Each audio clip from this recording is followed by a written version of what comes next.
All rise. This court is now in session. Honorable Judge Barreda presiding.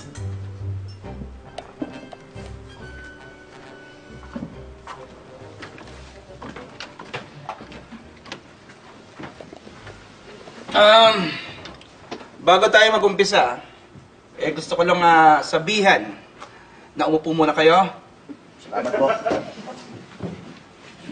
At gusto ko sabihan yung mga attorney na ipinagbabawal ko sa hukumang ito ang paggamit ng mga offensive na salita. Huwag kayong gagamit ng mga label na nakasisira at nakaka-insulto sa pagkatao. Sabihan nyo din yung mga witness ninyo.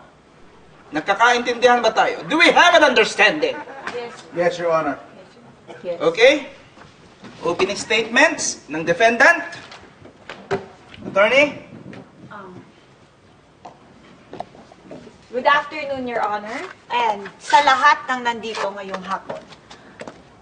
Gusto kong patunayan sa korteng ito na ang aking kliyente ay inosente sa kasong isinasampa ni Abel Cruz na isang bakla. Excuse me, attorney! Hindi ko pinapayagan ng mga ganyang kataga sa hukumang ito. Maraming na-offense sa salitang bakla, lalo na kung negative. Attorney, please be sensitive. Okay. Pasensya na po, Your Honor. Please proceed. Si Abel Cruz na isang bading, isang binabae. Si Abel Cruz na isang sa kadahilanang ang aking kliyente raw ay may tinutustusang kapatid na may kapansanan. Objection, Your Honor. Nais ko lang malaman kung ano ang kapansanan na sinasabi ng aking panyera. Okay. Ang kapatid ng aking kliyente ay isang... Ang kapatid ng aking kliyente ay isang... Tirantot! Tirantot! Attorney! I'm sorry. Please proceed. At dahil daw, ang aking kliyente rin ay isang mahirap lang. Excuse me, attorney! Okay lang ba sa'yo? Natawagin kang mahirap lang? Actually, Your Honor, medyo, masakit po. Oh, look, attorney! Final warning na ito, ha? Delikado ka na. Ha? Please, be more sensitive! Please proceed. Pasensya na po. Aking po i-rephrase ang aking opening statement at tatanggalin ko po ang mga offensive terms na ginamit. Okay? Nais kong patunayan ngayong hapon sa korting ito na ang aking kliyente ay inosente sa kasong pagnanakaw na isinampa ni Abel Cruz na isang dahil sa kadahilan ng ang kliyente ko raw ay may tinutustusang kapatid na may at dahil sila ay isang lamang. Ang tanong,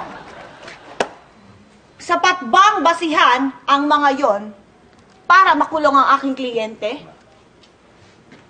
Yun lamang po. Okay, attorney, please be seated. Opening statements na ma'am, nasa plaintiff. Attorney? Magandang araw, Pilipinas. Your Honor, ang trabaho ko po ngayon ay patunayan ang lahat ng ebidensya laban sa nasasakdal. Patutunayan ko na siya ay nagkasala, hindi dahil siya ay...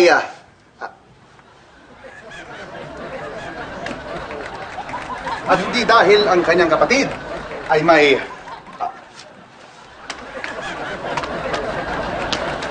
ngunit, siya ay masasabi kong galit sa mga... at matatawag ko na ang nasasakdal ay isang baliw. Attorney, that is offensive! Hindi ko papayagan ng mga ganyang terms sa aking hukuman. Pwede nang gamitin ng mga ganyang terms kapag na-diagnose ka sa sakit na ito. Okay? I'm sorry, Your Honor. Let me rephrase. Yes. Masabi natin na ang nasasakdal ay isang...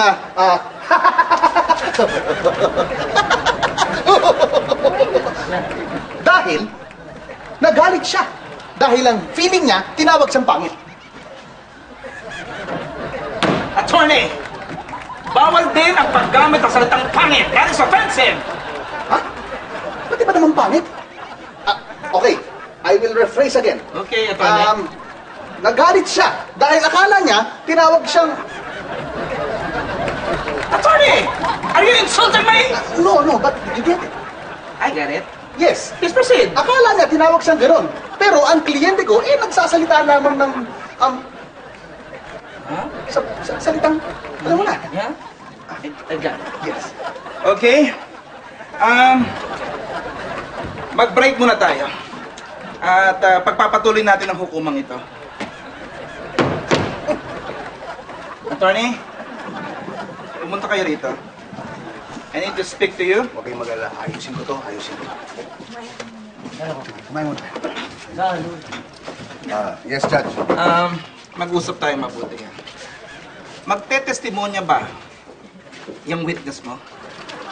Attorney, dahil naaalibadbaran na ako sa mahirap na pangit na yan at sa baklang ito, ha? Nakausapin mo sila. Dahil mababaliw na ako dito dahil mahirap mag-judge pag kulang-kulang ka.